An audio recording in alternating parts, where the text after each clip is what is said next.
Ladies and gentlemen, welcome. Can't tell you how excited I am to be here tonight. I don't know about you, but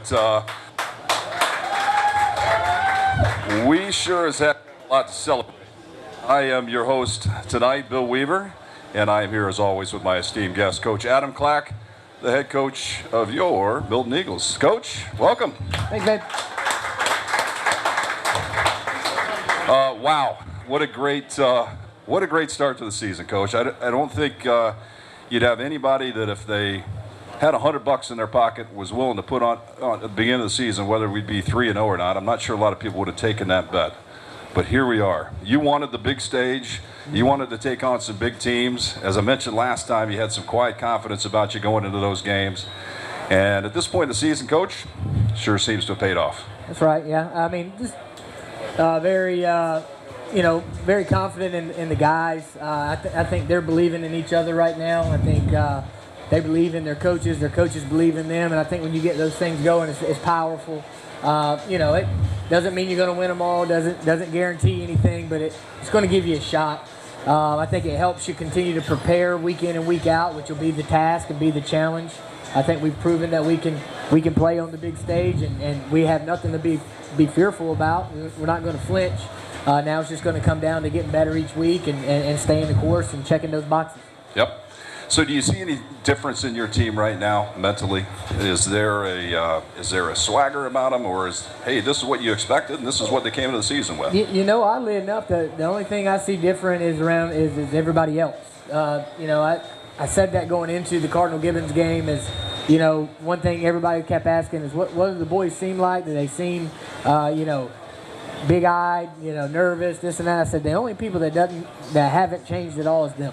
In a good way. They've been confident, every step of the way. I think their confidence is growing, but I don't see an arrogance. I don't see a cockiness. I see a team that's really enjoying playing football and playing with one another, and are, they're excited about some of the recognition they're getting, I think. But it's almost like, we knew we could play good ball, and we're just excited to keep doing it. Yeah, you mentioned, you just said, others have changed around you. I think that's true for a lot of teams, right? Success breeds more fans and breeds a lot of happiness. And, I got to imagine that just the demeanor around the school, whether it's with students, faculty, parents, fans, it's all got to be pretty positive vibes right now. Hey, the bandwagon has open signs, so come on, jump on. Let's keep this thing rolling. I do feel a great energy. In the right way. Not only are people enjoying watching these guys play ball, I think they enjoy the way they carry themselves. I've gotten lots of compliments from teachers. I've got lots of compliments from people around the community. They can tell that there's a spirit of service within these guys and that they want to be represented and represent themselves the right way. So, it's a great team to root for, great bunch of guys to cheer for, and we're just excited that we're only 3 games in and we got a bunch more to go. Yeah, absolutely. Hey, so I cannot wait to talk about the Cardinal Gibbons game, but let's talk a little bit now about just where you are as a team stat-wise, because there's some interesting stuff in your stats. I think it speaks to the type of football you guys are playing. Now, some of the general stuff I think is pretty straightforward. Obviously, we're outscoring our opponents, 33-21. That's why we got 3 W's. But your rushing game has been a bit more on the forefront, I would say, than it was last year. I mean, you got 609 yards rushing total already to our opponent's 229. That says you're running the football well, and it says you're playing pretty good defense. Yeah, I mean, you don't have to study football too long or too deep to realize that being able to run the football and being able to stop the run are two kind of major things that any successful team is going to want to do. That's a model that's built for the long run. It's built for success. It's something that I've been excited about when I talk about how we're playing is, we're not winning on gadgets and flash and tricks and things like that. We're playing hard-nosed football, being able to run the ball and stop the run. Again, the versatility that we have, having a mobile quarterback, having multiple personnel groups, having a deep backfield with big, powerful backs, I think it just wears opponents down. So it's a lot of things working together that has helped us run the football. And then obviously, that just sets up everything else once you can establish that. Yeah. We talked it last year, and we've talked about it this year. You don't go into a season saying, hey, we're going to try to be 50-50 run pass, although last year, fairly close, just lost her sign. Last year, I think you were about 54% run over pass, maybe a little less than that. But this year, you're 60% plus run. You're at about just under 500 yards passing this year. Does that surprise you at all? I mean, I know you're not planning for it, but does that surprise you at all where you are as a football team? No, not at all. Again, we've talked about it several times. My idea of balance is not, tit for tat, pass for run. It's the ability to threaten you both run and pass at all times. And I think we have definitely achieved that. If we put in a package, we're always going to build some play action, some run, some pass, some things like that. Right now it's a smaller sample size. I mean, we've had 3 games.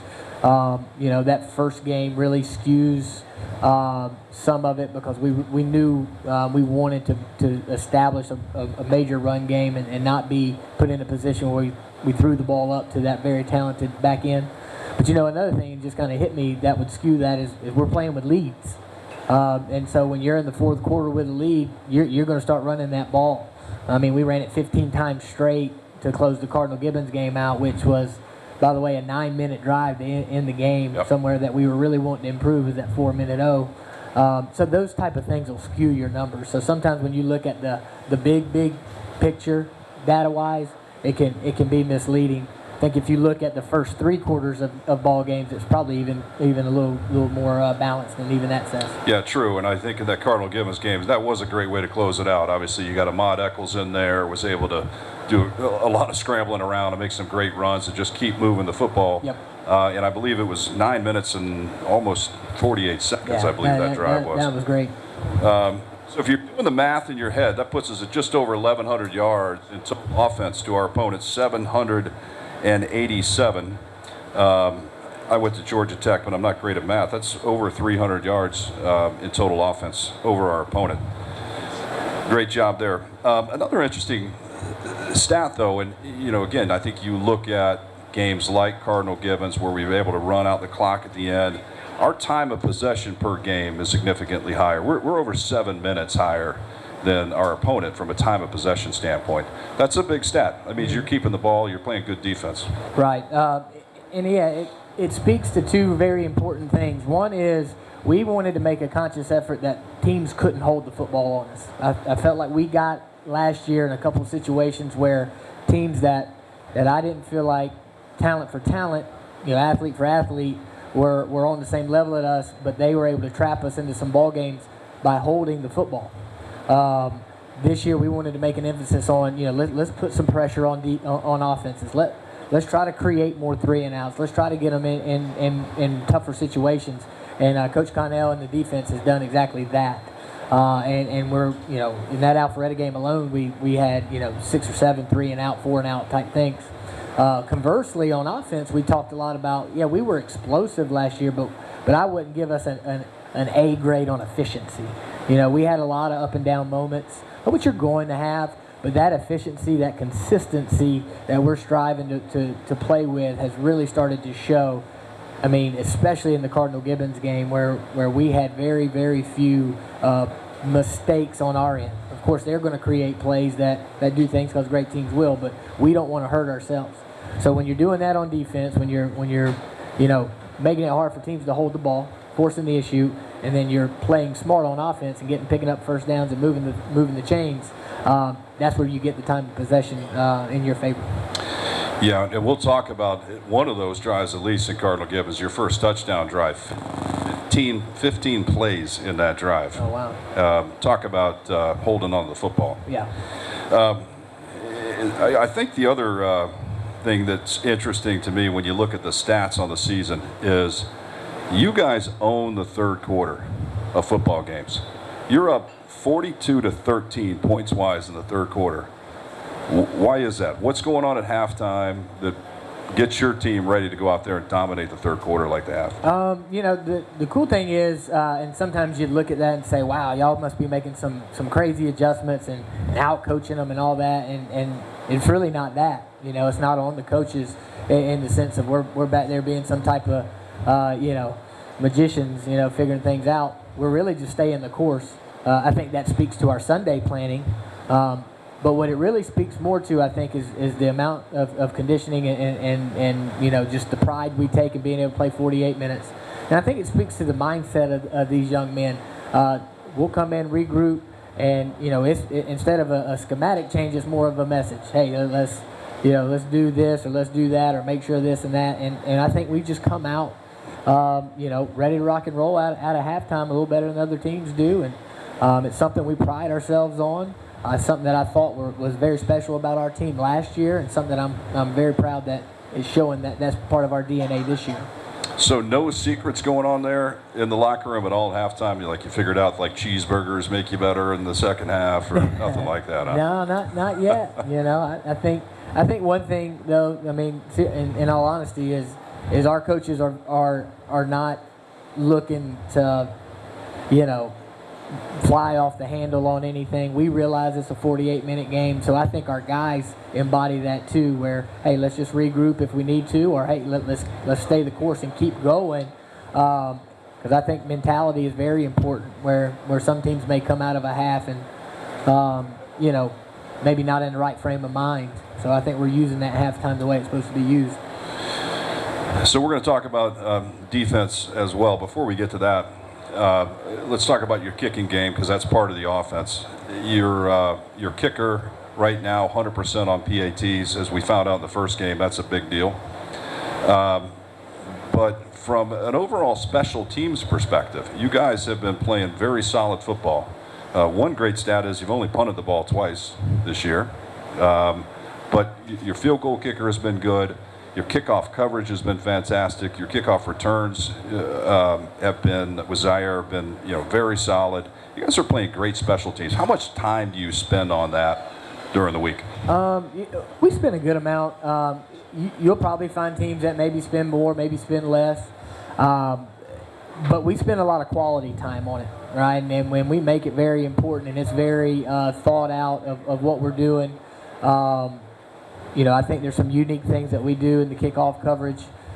You know, everybody's got their own kickoff return, but I think we've simplified it enough to where the guys understand, you know, what their rules and roles are.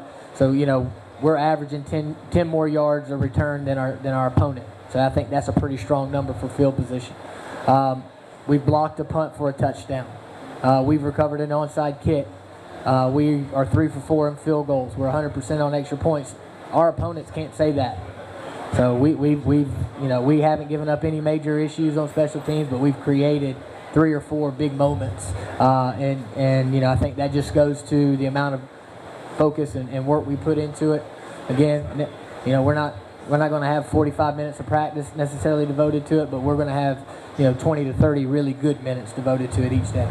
Well, there is one special teams play that you guys have gotten prolific at. We'll talk about that in the when we're talking about the Cardinals Gibbons game, because I thought that was a turning point for us. Let's talk about individuals on defense. You got some guys that are really playing well right now. If you look at the overall stats, Jordan Davis, 31 tackles already.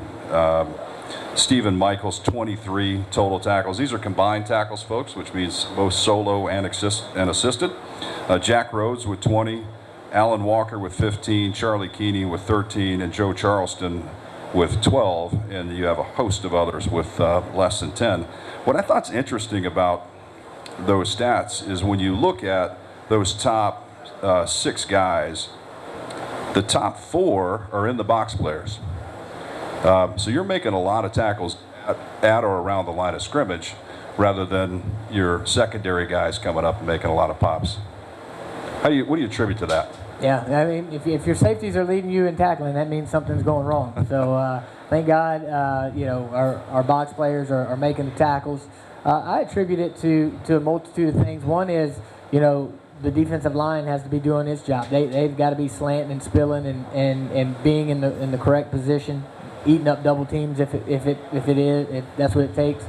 Then the linebackers have to be reading their keys and fast flow, full speed. And we work a lot of time on what we call being gap sound, making sure there's nobody out of place, that wherever that ball can go, we'll have a defender waiting on it. But then the third piece is they've got to tackle. I think you'd be hard-pressed in 3 games to find a team that's tackling as well as we are. And again, that's attributed to being in the right place, having the right technique. But the one thing I think we might be doing, that makes me as proud as I can be is the way we're running to the football. A lot of times it's not the first guy, but if it ain't the first guy, it's the second guy, and there's a third and fourth guy waiting for him right there. So we're pursuing, we're running hard, and I think that really starts to set the tone for an offense and for our team in general. Yeah, when you look at the assisted tackles compared to the solos, everybody's got more assisted tackles and solos, and I think that speaks to that. You see a lot of gang tackling out there. Absolutely. A lot of guys getting to the ball quickly. Speaking of tackling and technique, if you're around the game of football, that's been a big subject over the past several years. Keeping your head out of the play. There was a whole heads-up tackle initiative that was started by the NFL, but then Pete Carroll's rugby tackling kind of became the tackle du jour technique, if you will. How much do you guys work on tackling technique during the season? I'm sure you do it plenty during the off season, but how much do you do during the season working on just the fundamentals of tackling? A ton. Last week in our bye week, I made sure we went back. Tackling and ball security are 2 things we don't ever want to lose focus of. We do it a ton, and yes, we did take a lot from that Pete Carroll. Everybody gets enamored with the roll aspect of it, which that's not what the technique is really about. It's basically staying inside out. And versus getting across the ball and being exposed to cutbacks. Explosive plays normally happen when defenders over pursue and there's nothing back. So we stay inside out and force it to we're forcing everything to the sideline and then just pursuing like crazy. But yeah, we work it a lot. So if you're not familiar with the Pete Carroll style of tackling, there's plenty online, but Jim Knaus and I have been working on that, and he and I will be doing a demonstration out in the parking lot afterwards. Jim, drink up. It's going to be a lot of fun. Shay gets to watch. All right, let's get to it. Let's talk about last Friday night against Cardinal Gibbons. I don't even know where to start. Like, that was one of the most exciting football games I think personally I've ever watched. What was the energy in your team coming out on the field before that game? It was our home stand, but still, that was a big stage. And we were there for a great cause, but that was a big event. We're playing a team from Fort Lauderdale that thought they were pretty doggone good. And they are pretty doggone good. They definitely are. I saw them in their track suits through the day, and I was honestly like taken back a little bit. Like, man, thank God they can only put 11 of those guys out there at once. But I was talking with the guys through the day, and they never seem to flinch. Again, that's what I always say about this group. And I can remember a very vivid conversation I had with Joe coming up, and he's like, Coach, they're not as big as I thought they were going to be. And I was like, well, I'm glad you think that, because they look about twice the size I thought they were going to be. But just the entire weekend, the boys were confident, and I was very confident, just because of our preparation.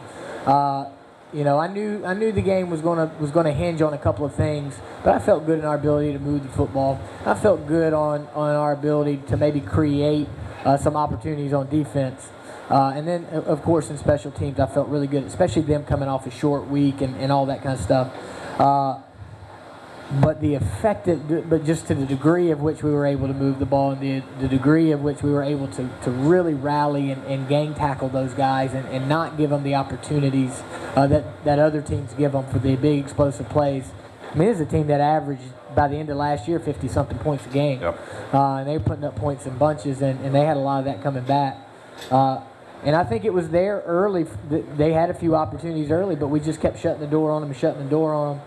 And I truly believe that they were a little shell shocked about midway through that second quarter, and then early into that third quarter, and we just never gave them an opportunity to catch their breath. Yeah, by that third quarter, there was sheer chaos on their sidelines, and I just thought it was great. We actually found out through a parent that their second string quarterback had told his father that he was going to be in the game by the second quarter. I don't think that happened. I don't think we saw their second string quarterback until they could have put him in the fourth quarter then if they wanted to, but he ain't coming in early like that. So we want to get to a couple of key moments in that game, but real quick, some stats that I thought were pretty interesting. We talked a minute ago about controlling the football. We had 24 first downs in that game to their 12. Great job getting them off the field quickly. The other stats, rushing yards, we held them to 63 yards rushing. That's nowhere close to what they've been held to in the past. Well, and they got a quarterback that scrambles around and makes plays, built very, very much like Jordan, and he's a terror on defenses. But again, it's just always somebody there. Every time he stepped up to scramble, we always had somebody there. They have two backs committed to go play Power 5 football. And you saw what happens when you create a crease for him. We had a misfit early on, and he took it 35 yards through the house like that. But that was the only time. Every other time, we're right there. We had a hat on him, and if that hat didn't get there, the other hats were coming. So it was just the style of football that we want to play, the relentless pursuit, and we just kept them bottled up and kept coming after them. That you did. Now, we had 177 yards rushing that game, again, to their 63, although we talked about how this season we're over 60% running. Very different in this game. We had 243 yards passing in this game. What did you see going into the game that you liked from a passing percentage? We just felt very confident that we could get some of our high percentage, quick throws going. I thought Coach Reeves did a phenomenal job really getting Jordan into a rhythm early on, utilizing passes on first down. We were able to hit some hitch routes early and hit some of what we consider our bread and butter things, and then once he kind of got going, now you start feeling a little more confident to take your shots. The receivers did a great job. There was a huge conversion, a route conversion by Dylan Leonard early in that game on a third down, where he breaks a go route off and pulls back to the sideline, and him and Jordan were able to connect. When we're doing things like that, that's when you really get a good feeling that the boys are all dialed in and on the same page.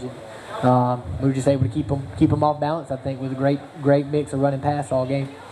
Yeah, it definitely was. And when you talk about high percentage passes, we were 16 for 21. I know a couple of those were drops. That was a great game from a passing percentage execution standpoint. I thought maybe the biggest stat of the game, however, was we only had two penalties. 2 penalties for 20 yards. We didn't hurt ourselves in that football game. Absolutely. And that was something that we talked a lot about last year, and I've talked with the boys a good bit this year. You can't always control those things. Some games, referees, you could call a penalty on every play. You really could in football. But what we want to control is the things that we can. The false starts, the offsides, the personal fouls, the foolish penalties, if you will.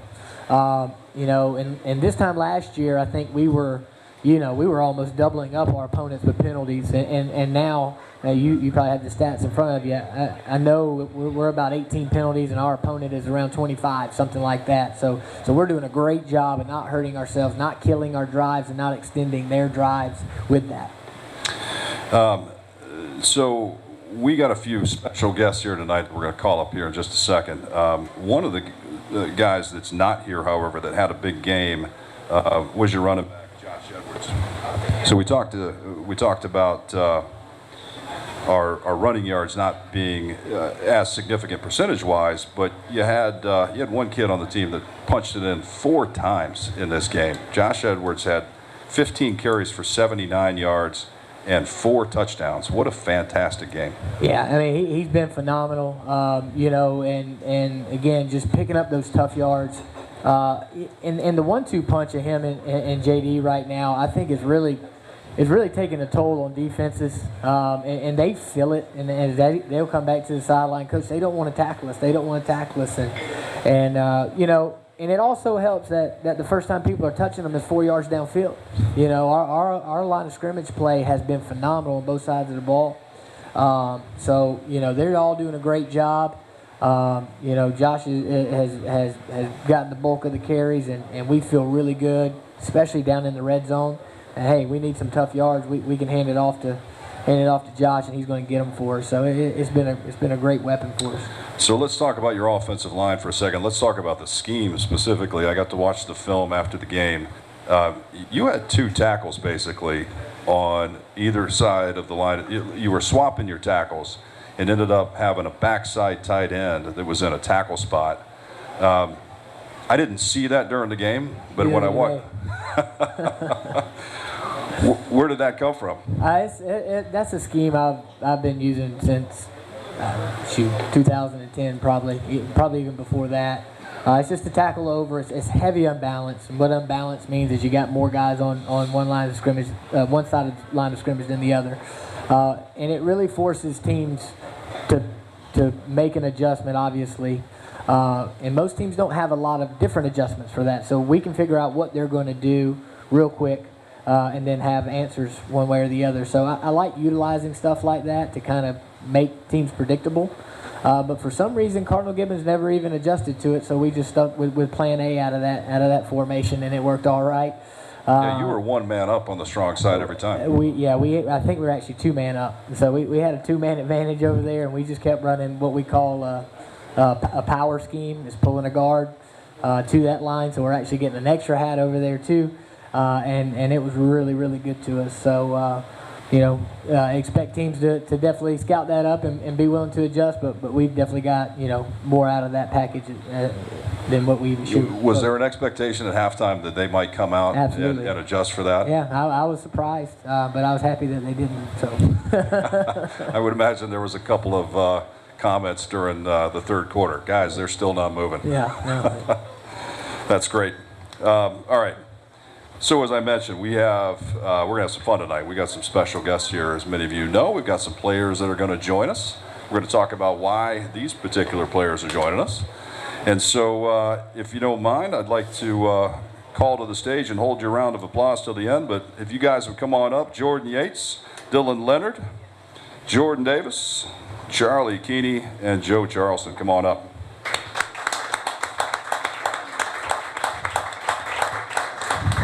I feel like these guys almost need a standing ovation, man. Great work. Great work. All right. Check. So as I mentioned, guys, we're gonna have some fun. We're gonna make this conversational. These guys are all in public speaking class at Milton High School, so expect great things from them.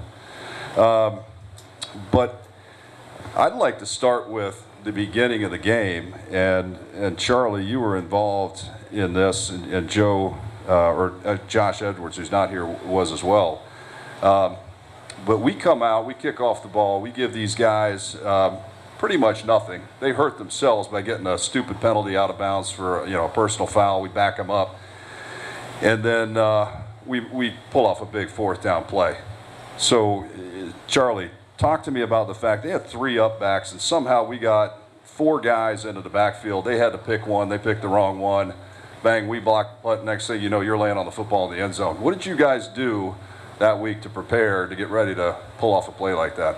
Well, all week we had been going over the special teams because we knew that they had to travel, so they probably didn't have enough time to prepare for special teams. And Coach Clack drew it up in practice and said that if we do it a certain way, that he had it lined up and we would have a perfect shot at it. And Joe got straight through and blocked the ball. I was just there to scoop it up. Yeah, and that was, that's right, it was Joe. What a great play. So let me ask you, when you guys made that play and you got back to the sidelines, like, was the team emotion just totally changed at that point? What did that do for you guys? We had energy. Hold that mic up. We had energy from the start of the game, so I think it just added it on to the energy that we already had, and we just kept it rolling from there. That's awesome. All right, so I want to ask why you guys are up here. So we've got a group up here that's that Coach, I think you call your leadership council, right? Yeah. And but there's a selection process for the leadership council that I thought was pretty cool. And Jordan, would you mind walking us through how did you guys come across or come to decisions on who was going to be part of this leadership group? Well, Coach Clack gave the team the opportunity just to vote for 2 guys, offense and defense, who they wanted to be captains, and me and JD got voted. And then from then we picked 2 more, and we picked Dylan and Joe. And then us 4 got together and we picked 4 more, Jack, Charlie, Holden, and Paul. And ever since then we've just been rolling with it and just having good conversations with Coach Clack and yeah, making a lot of decisions. So what's part of being in the leadership council? What are your guys' responsibilities? Well, Coach Clack really asked our opinion on a lot of stuff. We have not a huge say in things, but he definitely asked how we feel about just a lot of his decisions, like whether it's when we practice or when we watch film, and just things like that. And we're just like kind of like an insight to how the team feels about certain things. Great. Coach, how do you feel about this leadership group you got this year? Yeah, I mean, and again, it's their leadership group, and I put a lot of thought into certain things like that because coaches, you know, we have an idea and we have a vantage point that's very different than them. So that's one thing. I picked none of this, right? No coach picked this. The players voted the first 2 guys, and then from there it grew based on their selections. Obviously, I'm there to counsel and talk with them if there's any thing they want to know. But again, that's the group we have, and that's how we got there. And again, the biggest thing, just like Jordan said, there is a piece of leadership, there is a piece of accountability. Obviously, these are influencers within our team, so I want to help guide them and talk to them about certain things that I'm seeing and maybe want to see how we could be better leaders, some things that we should do.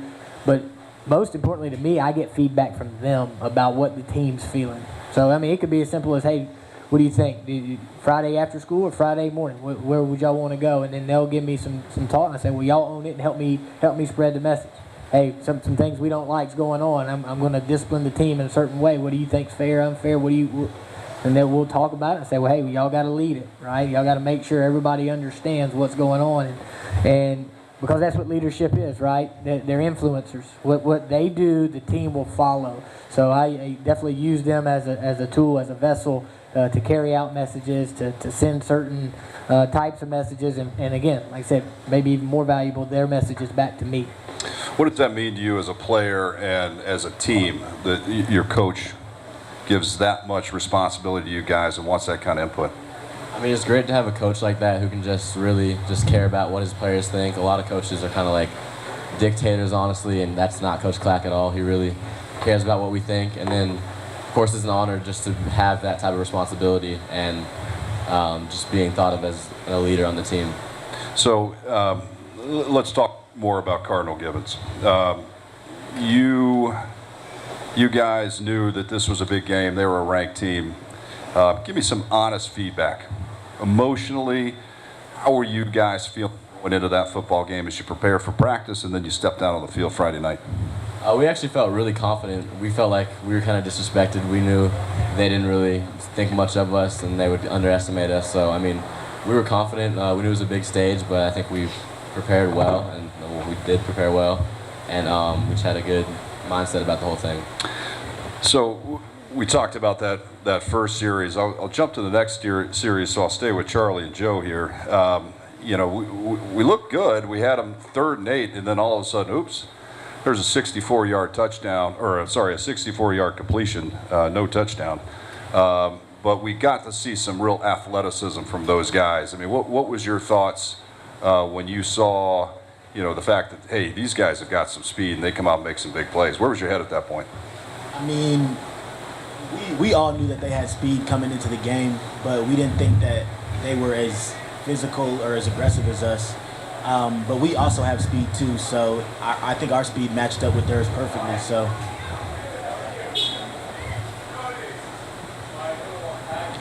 I mean, on that play specifically that you're talking about,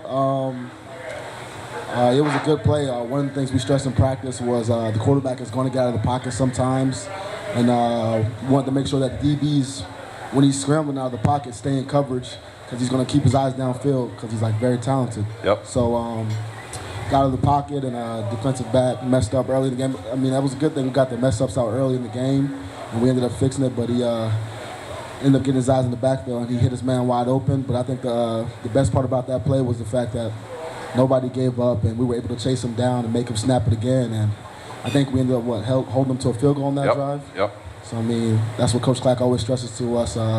Teams that have that type of speed and explosiveness, we want to just make them snap it again. And especially when we're in the red zone, that's when we feel like we have our offenses at their weakness. So JD, I'll stick with you for a second. You know, at that point, before they kicked the field goal, you had 8 or 9 defensive snaps.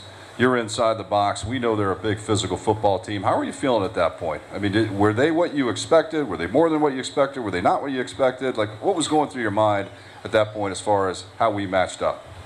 I mean, yeah, there were some big guys up front, very talented guys. But I mean, you got to pick and choose how you want to attack them. And we knew based off film that their O-line, while physical at the point of attack, they were kind of lazy, and they never got to the second level. They basically just focused on getting to the first level, the defensive line, and then DBs and linebackers would be able to just run free and make plays. So which is why it was a big night for the linebackers. So. Yeah, you had a few tackles that game. So. That's awesome. So let's get into what was our first scoring drive. And Coach, we were talking about this earlier. You had 15 plays in your first scoring drive. Only one of those plays was over 10 yards. I thought that was phenomenal. And the one play, by the way, let's hand the mic to Dylan. Dylan Leonard had a 16-yard catch on 3rd and 6 to get us into scoring position. And a few plays later, Josh was popping it in the end zone. How did you guys feel as you were just continually pounding the ball down the field on him, Dylan? I mean, we came into the game with a good game plan. The thing about our offense is we have a lot of trust in Coach Clack and Coach Reeves, knowing that they're going to put us in the best spot to, make big plays and drive down the field. And I think our trust in the coaches really helps us out in that aspect. Let's talk about that 16-yard catch, because that was a big play. 3rd and 6, that could have ended our drive right there. What was the play, and did you know the ball was coming to you? I did. That was one of the plays we repped a lot during that week. It was called Razor, and I would just fake blocked off the line, and then I would just released out into the middle of the field. And Coach Clack said if the linebacker came up on the RPO, then the middle of the field was going to be wide open, and Jordan made a good read and hit me across the middle, and that's what opened it up for us. That's awesome. So Jordan, you got off to a really great start in this game. We talked about your stats earlier. I mean, you were 16 for 20. It just seemed like everything, even though they were short plays, we were getting outside, we were making quick hits. At that point, how comfortable were you throwing the football against a pretty talented backfield? Well, I was real comfortable. I really made a point of emphasis just to take easy completions, especially after getting a little greedy at Alpharetta, and that resulted in turnovers. But I just tried to make sure I take completions and spread the ball around. And I was really confident in our game plan, so I was able to execute it, and it just ended up being a pretty smooth game for us. I think smooth is a great word. Certainly was for us, not for them. So let's kind of fast forward a little bit. I mean, there was a great first half, but you guys go into halftime with a lead. Game is certainly not out of hand by any stretch at that point. What was the mindset of the team at halftime? What were you guys talking about? What were you talking to your receivers and backs in line about? Just not to let up. I mean, we knew they were a really talented team, that they're pretty much just getting off the plane from Florida, so they had to get their feet wet just to get used to the game, so their best would be in the second half. But we also think of ourselves as more of a second half team, that we last longer than most teams because we're in better shape, better condition. So, I mean, we knew just to keep pressing on the gas, not to let up, and that we would end up winning. So we talked earlier about how we have been outperforming teams in the third quarter. So as we started the third quarter of that game, same thing. We kind of just plugged the ball down the field, although, Dylan, getting back to you, you had a big play on 3rd down again, except this one wasn't 16 yards, it was 39 yards. Walk us through that play.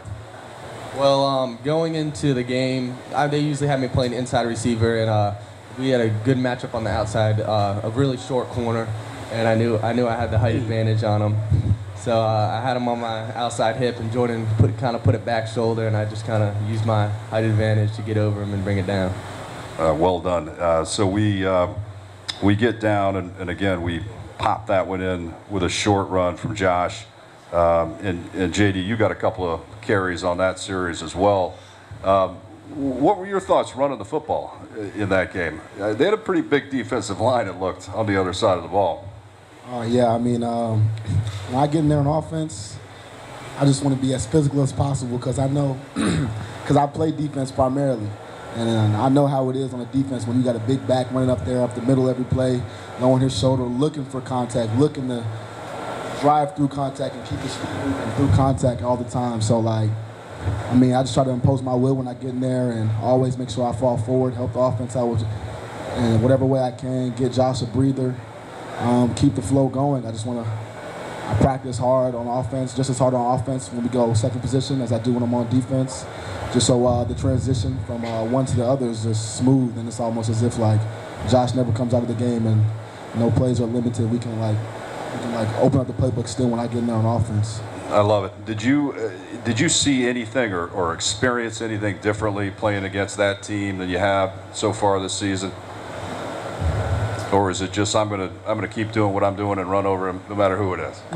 I mean, so the Alpharetta game, I was playing running back, and Coach Vinny, while he said I played a good game, he always tell me what I can improve on, and I always make sure I take it in. He was telling me that I was being a little too fast. Cause, like, when you're a physical, straight downhill from the jump, and he told me just if I would be just patient and wait for blocks to set up, that I would probably make even more big plays on the offense.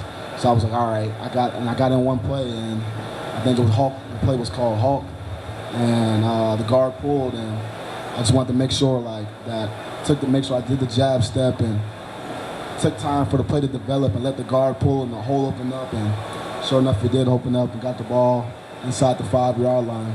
2 plays later, we got it in there. So. All right, so we traded off a couple of touchdowns from that point. But Coach, we talked about this a minute ago. You kind of have this signature special teams play that is often known as the onside kick. You've done it many times before. Every time you do it, I don't think anybody's expecting to see it. And then there it is. So what happened? What did you see during the game? Did you guys plan for that? Was it just felt like the right time kind of move? Well, kind of the game plan, again, we talked, and I talked with the guys and the coaches. We have a holistic game plan, and, some weeks, we don't really worry about field position. With a team like Cardinal Gibbons, who moves the ball so explosively between the 20s, we're maybe going to take a few more shots, in special teams or on fourth down. We were getting really winded on our kickoff coverage because we were scoring so many points. No, I'm just kidding. But we were getting winded, and we were subbing a lot, and so we actually had 2 near breakdowns in the kickoff coverage. So they had returned the ball out to about the 50 back-to-back times. And then the third element was I was a little emotional after the shot on Holden, and we came off, and he got us all riled up, and we wanted to make a statement by punching one in, and we did on the very next play, and then I just felt like the time was right. That was the kill shot set up. I knew that they were reeling a little bit, and so we just took a calculated risk right there. Onside kicks are darn near 50% when they're surprises. So figured they probably wouldn't be expecting this one, and so we went for it, got it, went up top next play, and they take a shot on our player, and 2 plays later we're up 14 more points. So yep. I think that's how you answer that. Yeah, great call, and that was a brutal hit. Obviously, I think a lot of us were surprised that Holden got up and jogged off the field after that one. Even more surprising, it was a 23-yard completion. Yep. Which was amazing in and of itself, but certainly glad he is okay. The next thing that you did, and somewhat of element of surprise as well, we get the onside kick, and then you just go deep. That's right. It was a great call by Coach Reeves. I love that element right there when you just feel them maybe with their head down and you go for the kill shot right there. Jordan was in a great rhythm. You know, let the route develop and hit one of our fastest players on the deep post right there over the top. Well, that was a fantastic play, which, by the way, was another long catch by Jordan Cox, 43 yards for a touchdown, puts you guys up what ended up being your final score, 42-17. And then, as we mentioned, we got the ball back in the fourth quarter. And I stand corrected. That was a 10-minute and 3-second drive at the end of the fourth quarter before we punted there to end the game. Guys, unbelievable win. So what does this do for your team emotionally? What does this do for you guys going into these next games? You've had a week off. You got a chance to kind of figure out what just happened. But now you get to go play one of our crosstown rivals. Some would say you might have a chance, you know, you could go into that game, hey, we know we're good. We're going to go in there and win a football game. How do you guys keep yourself grounded at this point? Well, we established early in the season, like, what it's going to take for our team to reach its maximum potential. And us as leaders, we like to hold the whole team to that standard. Like, every week of practice, every day of practice, we like to go 1 for 1. And our plan is to go 4 for 4 in practice of the week. And we know Coach likes to say we can't get there without going 1 for 1 first, and then 2 for 2, one day at a time. So I mean, we just like to make sure we take no days off and recognize that every day is just as important as the day before or the day that's coming after that. So Charlie, how would you describe this defense? If you had to characterize this defense in a few words. I'd say that we're pretty aggressive. I'd say almost every play of the game, there's a whole swarm around the ball, and we're all there to make the tackle if someone misses the tackle. But I'd say that we're confident and we feel comfortable with what we're doing, and we just play how we're used to playing. Great. Eat that microphone next time. Hey, Joe, I'll ask you, what do we need to get better at defensively? Get real close. I think that we could tighten down on our coverage a little bit. I think that's been a weak spot the last few games, but I think overall we're playing great. I think that we might mess up in the coverage like 2, maybe 3 times a game. So overall we're playing really good. Yeah, I would agree. So let's talk kind of similarly offensively. Jordan, you know, when you think about this football team versus the 2 teams that you started on over the past 2 years, what's the difference? What's making this team as successful as they are? I think we're just more like together as a unit. This is also our first year in a couple years having the same playbook 2 years in a row. So I think that made a huge difference. Like, we know all the plays from last year. We had a lot of returning starters. So, I mean, we were able to pick it up quickly and even put in even more stuff. And then I think it's just a big part of Coach Reeves and Coach Clack just giving us really good game plans and us trusting them that it'll work and going out and executing it. Dylan, I'll ask you, you know, as we talked earlier, the fact that we are so far a fairly run-heavy offense, although last game was a little bit different, but what's interesting, we're making big plays receiving the ball. You know, it's 3rd down, 4th down receptions that we're making that end up being game changers. It seems to be too that those balls get spread around, although you've had several of those clutch catches. What's the attitude of these receivers? It seems like they got a little bit of a chip on their shoulder about making big plays. Yeah, definitely. I mean, I feel like Jordan, our receivers we got a really good bond. I mean, we've been playing together since we were in 6th grade. So, I mean, we've had years and years of practice and getting down our timing. So, we got a good bond and a trust with each other, knowing that we're going to connect. So, what do you want to see this offense improve on, or what are the areas where you think you guys can get better and keep those drives sustained even longer? Honestly, just sharpening up our plays. You know, I mean, you can never be perfect. So, I mean, just keep repping the plays in practice and just getting better and better at them as the season goes on. Awesome. You guys have done a great job tonight answering some great questions. I want to end with this. I'd like to get a little bit perspective of understanding what were your team goals going into this season. What did you guys expect to accomplish? And then let's talk about where you think we're going to go now.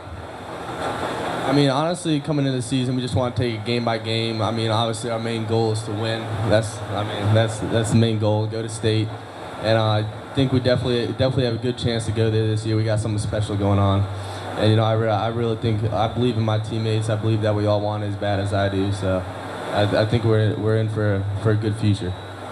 Awesome. I would think so too. Joe, what do you think about that? I agree with Dylan. I think that coming into the season, we were trying to take it game by game. We're still trying to take it game by game. We know that we're not finished right now, and our goal is state. All the way. Put me in, Coach. Guys, congratulations on a great start. I love the attitude that you guys have of continuing to grind it out, and it's game by game, play by play. I trust as a leadership council, you'll continue to remind every guy on the team that that is your mission and keep them focused because you got a big one this week. Roswell's coming in. They're also undefeated, and they think they've got something to prove. So I hope you guys go out there and just give them all they want. Just pound the hell out of them. All right, guys. Well, thanks for joining us tonight. Much appreciated. Big round of applause for your leadership council.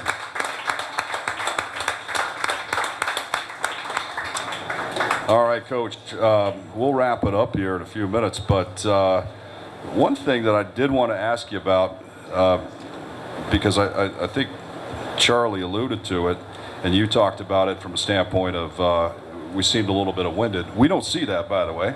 We don't see the players getting winded. As a matter of fact, it looked like Cardinal Gibbons was pretty winded during the game, and we were just nonstop. What do you see in the condition of this football team, the conditioning that you have been doing that's led up to the style of play that you're having in the third and fourth quarter? Yeah, I mean, we condition extremely hard in the summer, and you know, we try to you know, keep it in perspective. Sometimes you can over condition and almost, you know, kind of lose your legs. So we try to play with that balance. We continue today. You know, today was our Sunday lift, and I wanted to make sure that we had an element of cardio in there to really attack their lungs and their legs, and we'll continue that through the week. But the number one thing I think that helps us as a team is that we have so many guys contributing. So if I have a guy who needs, hey, I need a blow on kickoff, I put somebody in. You know, we've got 2 and 3 guys for one position. So if we see somebody getting winded, we can give them a second. And then also we're playing great team, you know, football. And go back to the Archer game and the Cardinal Gibbons game. The defense is on the field for a long period of time to start the game, and the offense comes back with an 8-minute drive. You know, against Archer, we got it down to the 20. We didn't score, but it was 8 minutes. Cardinal Gibbons, as you alluded, is 15 plays. So those type of things really help a team kind of balance out. And so, you know, and you just got to be mindful of that. And then those are some things that you control from a game standpoint.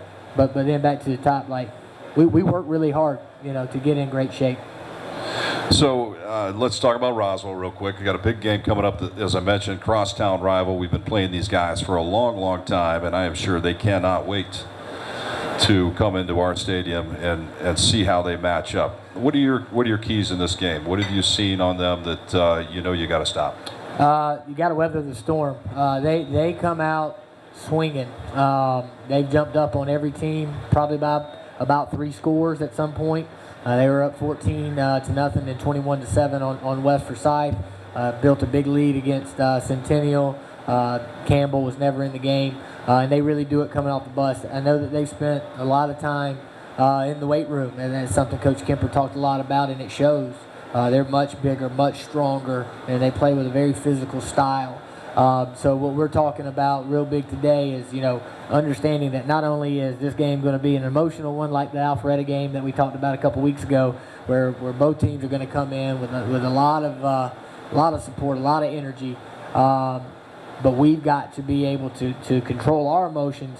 Understand that first quarter is going to be chaotic, but when that game settles in, we want to be able to start, controlling what we do and controlling the game and making it a 48-minute game and see if they're going to be with us there at the end. Yep. How is your team physically? Any injuries? Any concerns there? Nicole and Derek, our training staff, is doing a heck of a job along with the boys of really doing some pre and rehab stuff throughout the weeks. We've been extremely fortunate to this point that nothing major that we can't fix. Those things are going to happen and can happen, but right now that bye week came at a great time. We were really nursing some things, some soft tissue things, some kind of contusion type things.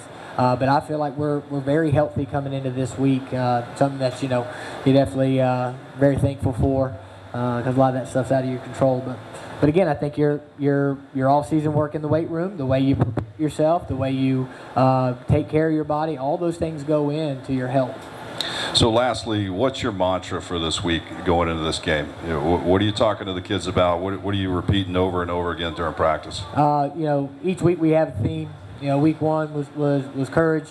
Really goes to our competitive toughness theme. Wanting to be able to compete on the big stage.